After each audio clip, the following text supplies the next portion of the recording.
queridos e queridas, você que compartilha dos conteúdos do nosso canal Iluminando Consciências Espiritismo em Foco. É você mesmo que está aí nos ouvindo mais uma vez. Desde já, o nosso agradecimento e o nosso pedido que você continue a divulgar os nossos conteúdos. Já que eles são especiais para você, faça com que ele chegue também para outras pessoas e que também se torne especial para elas. E assim a gente vai divulgando essa doutrina maravilhosa que é a doutrina espírita aqui pelo canal Iluminando Consciências Espiritismo em Foco. Eu e Riana Cabral já te agradecemos desde já. E hoje nós temos um convidado mais que especial. É o nosso querido André Sobreiro. Ele vai tratar de um tema bastante relevante que Kardec nos chama muito a atenção. É o tema do controle universal dos espíritos. Ou seja, podemos acreditar em tudo que os espíritos nos dizem ou devemos passar pelo crivo da razão? Vamos assistir então o nosso programa de hoje, André Sobreiro falando sobre o controle universal dos espíritos. Divulga quando terminar de assistir, compartilha, dá o like e diz pra gente se você gostou. Deixa lá o teu comentário, aguardamos você. Beijo grande e vamos assistir.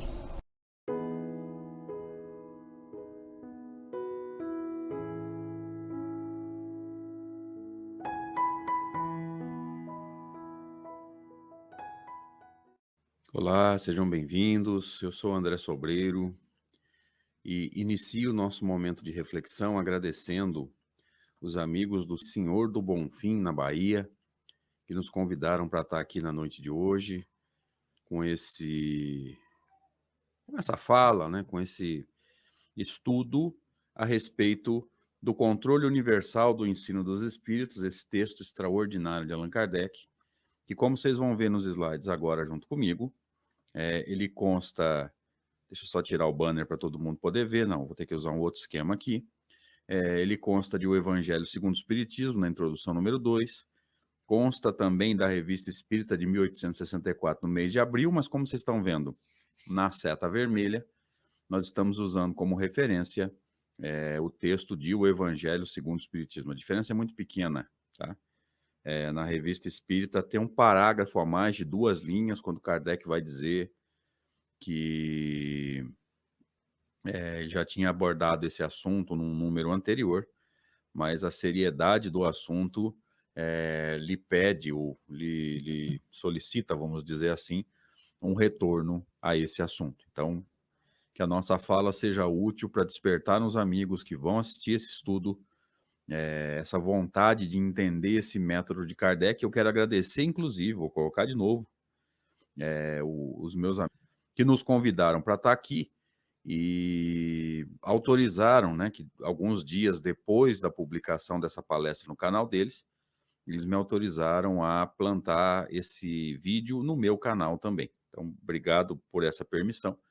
Quando você estiver assistindo esse vídeo no meu canal, significa que mais ou menos uma semana antes, esse vídeo foi publicado no canal que vocês estão vendo aí. Ó.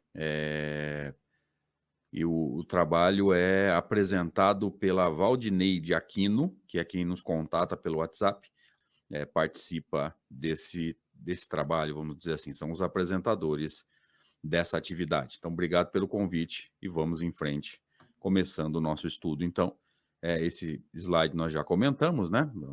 Você pode encontrar esse texto em 2 lugares na obra de Kardec, e a seta apontando para a esquerda quer dizer que nós optamos pelo texto do Evangelho segundo o Espiritismo. A primeira coisa que a gente quer comentar, gente, é que, na verdade, o título desse texto é Autoridade da Doutrina Espírita. Controle Universal do Ensino ou do Ensinamento dos Espíritos é um subtítulo, na verdade, mas o que nós queremos trazer é o seguinte: já que esse é o título verdadeiro, qual o sentido do termo autoridade? Será que está dizendo que a doutrina espírita é melhor do que os outros pensamentos que têm objetivos morais? E a gente foi entendendo que o sentido empregado por Allan Kardec para a palavra autoridade é aquilo que diferencia o espiritismo, porque todos os outros pensamentos de objetivo moral, que a gente geralmente chama de religião, mas aqui nós precisamos lembrar que Kardec não deu conotação de religião para a doutrina espírita, ele vai explicar o porquê na revista. Os outros pensamentos moralizantes, ou de cunho moral, que a gente normalmente chama de religião, eles vão girar ao redor de alguém, ou encarnado ou desencarnado. Então vai girar ao redor de um sacerdote. Os nossos irmãos da Igreja Católica têm toda uma hierarquia, que se nós considerarmos para cima, né, se nós considerarmos na crescente, no ápice vai estar o Papa, e o Papa para eles é infalível. Nós respeitamos, evidentemente, aqui não quero que soe como crítica, mas nós não vemos dessa forma, tanto que em 1870, se eu não estiver enganado, a Igreja Católica decreta a infalibilidade papal, ou seja, o Papa é o representante de Deus e, portanto, inspirado por Deus na sua fala, ele não pode ser falível. Então, esse é um dogma deles que nós respeitamos, tá? Então, veja que a Igreja Católica gira ao redor de um ser, e aí vem toda uma hierarquia abaixo dele. Os nossos irmãos protestantes têm os seus sacerdotes, e o critério de Allan Kardec nunca foi o da autoridade. Por mais evoluído que fosse o espírito que escrevesse ou que dissesse alguma coisa através de um médium, por mais seguro que fosse o próprio médium, por melhor que seja um orador espírita hoje, tudo tem que ser filtrado com a máximo rigor. Esse é o termo que a gente precisa usar, tá? Então, se nós estivermos ainda, e infelizmente muita gente está nessa vibe do o fulano falou, tá falado, o que o fulano falou não se discute, nós não entendemos nada de doutrina espírita. Kardec tinha excelentes médiuns na época, nós nos lembramos aí, excelentes médiuns no sentido de capacidade mediúnica, não é no sentido de moralidade, tá? Só para entender bem, nós nos lembramos das irmãs Bodana, nos lembramos de Irmãs do Forno, nos lembramos do senhor Dambel, médium do espírito Erasto, nós nos lembramos do senhor Rose, pelo qual Jesus escrevia, assinando o espírito de verdade.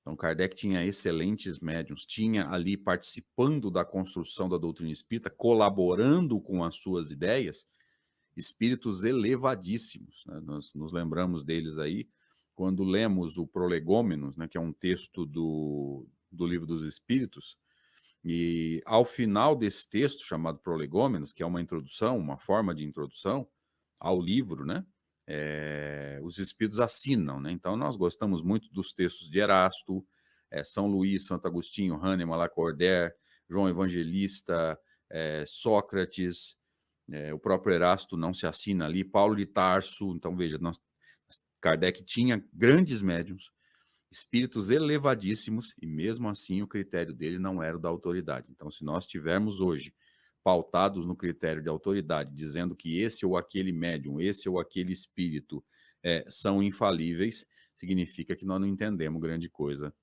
do critério de Allan Kardec. Daí a necessidade de estudarmos esse texto que os amigos estão vendo na tela, que é Kardec fazendo um movimento de filtragem do que não era individual, do que era coletivo, do que era maior, daquilo que vinha. Ele mesmo vai dizer aqui durante o texto, esse slide nós não pegamos para comentar aqui, mas ele chega a dizer que ele recebeu comunicações de mais de 1.000 centros espíritas sérios. Ele tinha milhares de textos, ideias diferentes para fazer a filtragem. Então, a doutrina espírita, do jeito que nós a conhecemos na obra de Kardec, não nasce da ideia específica de ninguém, nasce de um todo que foi filtrado criteriosamente por Kardec, e a maior parte dos critérios, ou pelo menos a síntese desses critérios, nós vamos conversar com vocês na noite de hoje. Então vamos começar a entender o texto de Kardec. Ele diz assim: nessa universalidade do ensino dos espíritos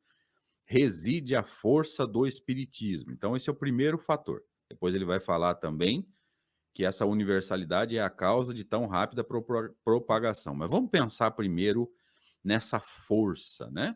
ou seja, não girar ao redor de um pensamento, de um ser, independente de estar encarnado ou desencarnado, porque existe diferença na intelectualidade e na moralidade entre os espíritos, né? Independente aqui de estar encarnado ou desencarnado. E é óbvio que cada um só oferece aquilo que tem em si, em termos de conhecimento e moralidade, e dentro da sua capacidade e do seu aspecto cultural. Então, nós podemos ter, por exemplo, como se dizendo mentor de um médium ou de uma casa espírita, um espírito que passou muitas encarnações em determinada cultura, por exemplo, no hinduísmo, no budismo, e por mais que ele seja evoluído e que ele já tenha atingido a segunda ordem, lembrando da escala espírita, ele pode não ter se libertado dessa cultura que ele traz aí de muitas encarnações, como nós citamos, hinduísmo, budismo, judaísmo. Então, o espírito só vai estar 100% puro, 100% liberto, 100% livre de todos os preconceitos e culturas terrestres. E só vai estar plenamente conectado com a lei de Deus quando ele se tornar aquilo que Allan Kardec vai chamar na escala espírita de espírito puro. Até lá, ou mais ou menos, mas todos nós trazemos, né? Uns mais, outros menos, mas todos nós trazemos isso que Kardec vai chamar de preconceitos, ou seja, aquilo que nós, traços dessas culturas que nós vivemos durante as encarnações e imperfeições também que ainda contaminam o nosso comportamento. Então, só o espírito puro pode ser levado ao pé da letra, mas não esquece que quando, por exemplo, Jesus escreve assinando o Espírito de Verdade pelo médium Sr. Rose, não era Jesus usando voz direta para falar e nós ouviríamos, portanto, a voz dele, ou uma voz escolhida por ele, né? Nós estaríamos falando de Jesus escrevendo através de um médium, e no processo de filtragem das ideias, o médium pode errar. Então, até os textos do Espírito de Verdade foram filtrados por Allan Kardec. E pouca gente sabe que muitos textos com a assinatura do Espírito de Verdade, pelo mesmo médium, o Sr. Rose, foram recusados. Porque Kardec percebeu ali uma falha de ideias, uma incoerência que não é característica de um espírito puro. Então, quando nós estudamos seriamente a obra de Kardec, a gente vai perceber que a coisa muda. Mas vamos voltando aqui para o texto, quando Kardec vai nos dizendo que nessa universalidade, ou seja, nesses espíritos se comunicando em todos os lugares por diferentes médiums, e aí esse critério vai ser discutido um pouco mais à frente, é que reside a força do espiritismo, ou seja, não girar ao redor de uma ideia só, de um pensamento só, de um ser só. Quando eu falo ser, é porque nesse ponto não faz diferença se ele está encarnado ou desencarnado. E também a causa de sua tão rápida propagação, ou seja, os espíritos falaram em diversos lugares, mas mais ou menos as mesmas coisas. Tá? Aquilo que era diferente foi filtrado por Kardec, aquilo que era igual serviu para a formação dos pilares da doutrina espírita. E Kardec prossegue, ó. Enquanto a palavra de um homem, mesmo com o concurso da imprensa, ou seja, mesmo que ele tenha os chamados órgãos de imprensa a favor dele, coisa que Kardec não tinha, mas tudo bem, isso não vem ao caso agora. Levaria séculos para chegar ao conhecimento de todos, principalmente na imprensa daquela época. Hoje seria um pouco mais fácil de propagar por causa da internet, das redes sociais, de um processo democrático, ou seja, todo mundo tem o direito de publicar aquilo que quiser nas suas redes sociais. Então, em termos de espalhar-se pela internet, pelas redes sociais, hoje seria mais fácil. Não quer dizer que as ideias fossem aceitas. Mas vamos lá.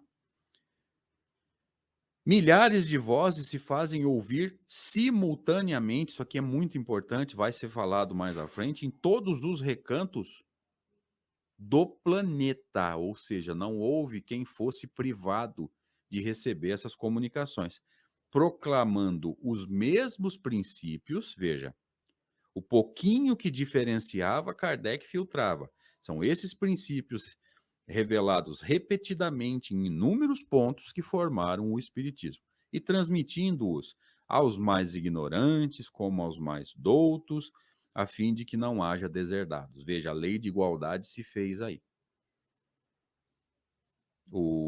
A chamada intelectualidade, o nível cultural do ser não era um critério para essas revelações.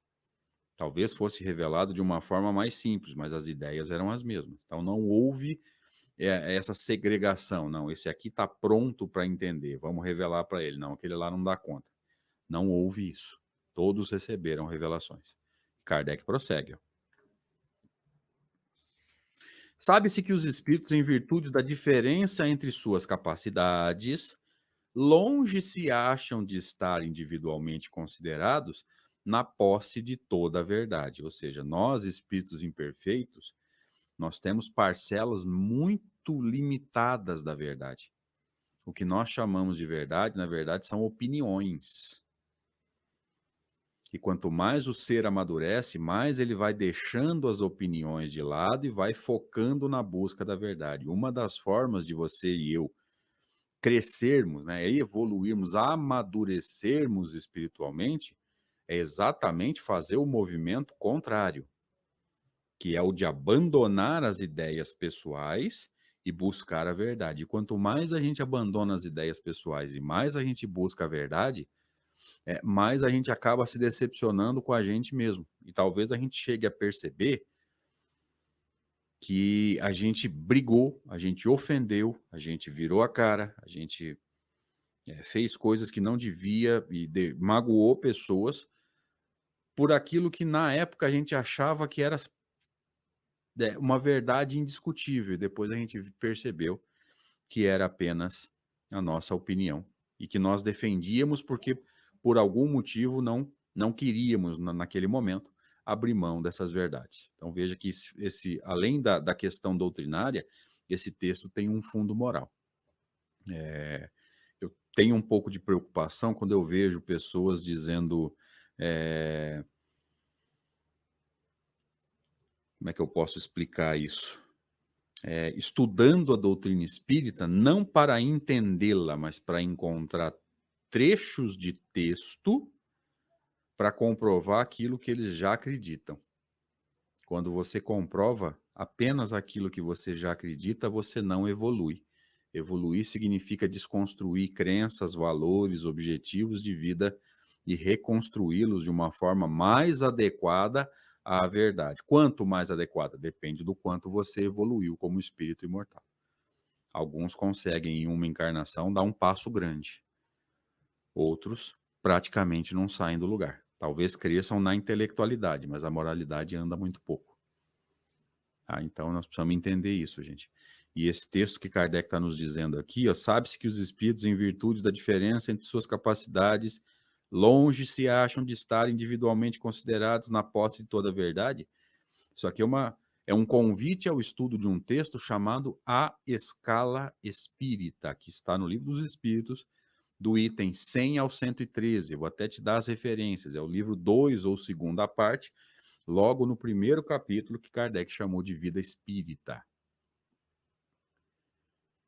A escala espírita, quando Kardec vai estudar e vai dizer que, primeiro, que a escala espírita é a chave da ciência espírita, de certa forma. Segundo, que o objetivo da escala é exatamente o quê? A gente conseguir entender com que tipo de espírito nós estamos nos relacionando. E há quem diga muitas vezes que esse processo de entender se esses espíritos são tão evoluídos assim ou não, há quem vai dizer que isso é julgamento. Isso nunca foi julgamento, isso é discernimento. A Kardec fazia esse movimento de deixar de lado textos que pouco acrescentavam. De posicionar-se, muitas vezes, dizendo que aquele espírito que dá uma comunicação, e às vezes a comunicação é até citada para ajudar a gente a aprender a fazer análise, vem de um espírito pouco evoluído, portanto, ideias muito terrenas ainda, né? Muito próximas do nosso dia a dia, quando a gente abre mão de buscar a verdade para buscar a satisfação dos nossos sentidos físicos. Então, Kardec fazia esse movimento. Mas vamos voltar para o texto.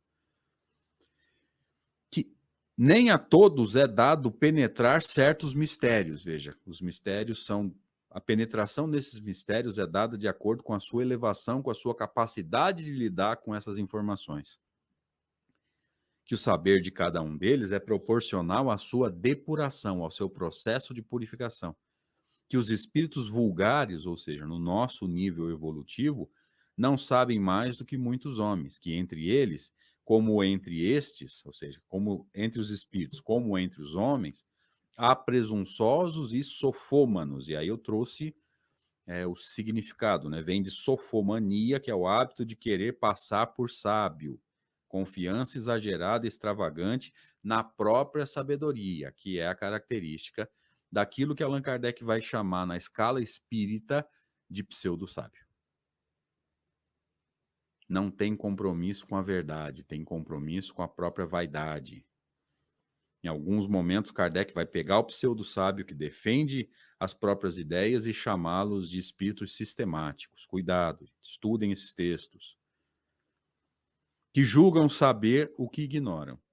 Sistemáticos, acabamos de falar, que tomam por verdades as suas ideias. Veja que Kardec está diferenciando aqui o que é a ideia pessoal de todos nós e o que é a verdade. Mas ele prossegue.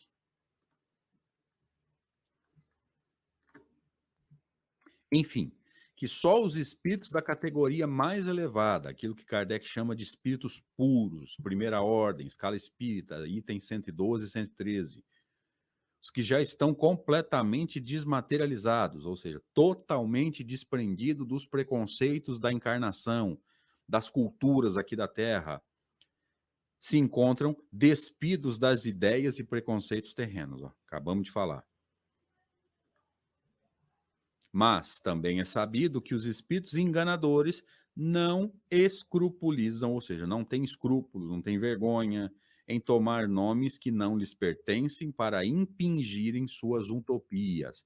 Daí resulta que, com relação a tudo que seja fora do âmbito do ensino exclusivamente moral, as revelações que cada um possa receber terão caráter individual, sem cunho de autenticidade. O que significa isso? Ele fala no começo que, com relação a tudo que seja fora do âmbito do ensino exclusivamente moral, por quê? Porque o ensino moral, a doutrina espírita não traz nenhuma novidade. A moral espírita é pautada na moral do Cristo e tem pelo menos uns 20 trechos na obra de Kardec onde ele deixa isso claro. Dizer que o espiritismo não é cristão é uma ignorância absurda. Então, em termos de moralidade, a doutrina espírita não acrescenta, ela apenas amplia conceitos e faz aplicações práticas, mas a moral do Cristo continua valendo. O que Kardec faz é um processo de desenvolvimento das ideias, tá? Então, ele está se referindo aqui ao ensino das verdades do espírito, não à moralidade, porque a moralidade, o alicerce é de Jesus, a doutrina espírita só ergueu as paredes, mas o alicerce estava pronto. Agora, nós podemos até dizer que no processo das 3 revelações, Moisés participa, né, com esse alicerce. Jesus num segundo momento e Kardec, na verdade, é o espiritismo, né, num terceiro momento. Mas vamos seguindo aqui.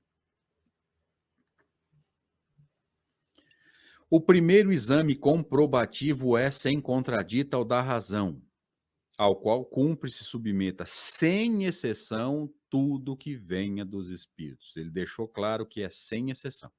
Então, os médiuns modernos, né, também têm que ter os seus textos e a sua produção mediúnica analisada. Não há exceções, tá? Mas ele diz que o primeiro exame comprobativo é o da razão. Veja, antes de fazer a análise, né, do coletivo, antes de fazer a filtragem da revelação dos espíritos, é necessário que se passe essas ideias por esse critério que vai ser dito agora e que está grifado. Toda teoria em manifesta contradição com o bom senso, uma lógica rigorosa e com dados positivos já adquiridos, deve ser rejeitada. Ou seja, aquilo que está sendo produzido hoje não pode rejeitar, não pode desmentir aquilo que já foi construído. Para ter o caráter de revelação, não pode desmentir o que já foi estabelecido. Então, se isso acontecer, deve ser rejeitada por mais respeitável que seja o nome que traga como assinatura. Não interessa. E a gente percebe no nosso movimento uma tendência a endeusamento de espíritos e médiuns. Não, o fulano falou, tá falado. Não há exceções para Allan Kardec. E ele prossegue. Deixa eu só voltar o slide para o tamanho maior para a gente poder passar. Incompletos, porém, ficará esse exame, em muitos casos, por efeito da falta das luzes de certas pessoas, ou seja, a falta de um conhecimento que leve àquela lógica rigorosa. Porque aqui nós temos que pensar o seguinte: no slide anterior, Kardec falou sobre uma lógica rigorosa. Gente, mas o que é lógico para mim não é lógico para você? Onde é que eu busco isso? Por isso que é necessário não desmentir os dados positivos, concretos, já estabelecidos, porque eles servem de alicerce para a lógica. Lembre-se que se nós não tivermos um alicerce de conhecimento, a lógica se torna relativa. Aquilo que é lógico para mim é sem lógica para você e vice-versa. Então, para que isso tome conotações sérias, é necessário ter esse alicerce de conhecimento. Que alicerce é esse? Os dados positivos já estabelecidos ou já conquistados. Tá? Então, essa falta de luzes aqui, ó, incompleto, porém, ficará esse exame em muitos casos por efeito da falta de luzes de certas pessoas. É a falta do conhecimento desse alicerce. Isso tem feito muita falta no nosso movimento, porque muitas ideias discutidas amplamente por palestrantes espíritas não têm fundamento na obra de Kardec. Se eu começar a enumerar aqui, vocês vão ficar bravos comigo. Não tem fundamento na obra de Kardec.